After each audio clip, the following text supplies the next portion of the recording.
યાત્રાધામ અંબાજી તરફ જવાના માર્ગો બંધ હોવાના સોશિયલ મીડિયા પર વહેતા થયેલા મેસેજ તદ્દન ભ્રામક અને અફવા છે. બનાસકાંઠા સ્થાનિક વહીવટીતંત્ર અને પ્રશાસન દ્વારા સ્પષ્ટતા કરવામાં આવી છે કે અંબાજી પહોંચવાના તમામ મુખ્ય માર્ગો સંપૂર્ણપણે ખુલ્લા છે અને યાત્રિકો માટે દર્શન વ્યવસ્થા રાબેતા મુજબ ચાલુ છે.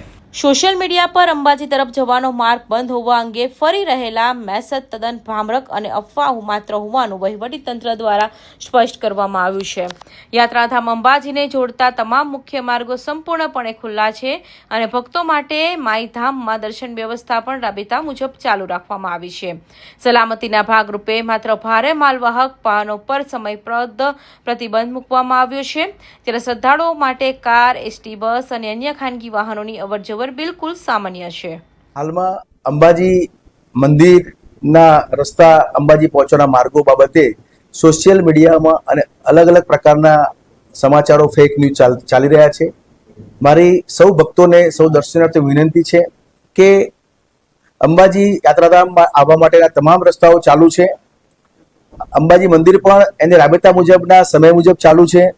દર્શનાર્થે તમામ ભક્તો એનો લાભ લઈ શકે છે. કોરિડોરનું કામગીરી જે ચાલે છે એના કારણે અંબાજીથી આબુ રોડ જવાનો જે રોડ છે એ રોડ કલેક્ટર સાહેબે જાહેરનામું પાડીને બંધ કર્યો છે અને એ પણ માત્ર ભારે વાહનો માટે બંધ કરવામાં આવ્યો છે. આપણી વ્યક્તિગત કાર, 2 વ્હીલર, 4 વ્હીલર એના માટે રસ્તો આબુ રોડનો પણ ચાલુ છે. એટલે કોઈએ આવી ભ્રામક માન્યતાઓમાં ભક્તોએ આવવાની જરૂર નથી.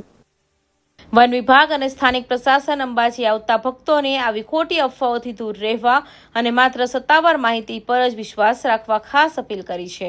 કૌશિક પટેલનો report, Hind TV news, Surat.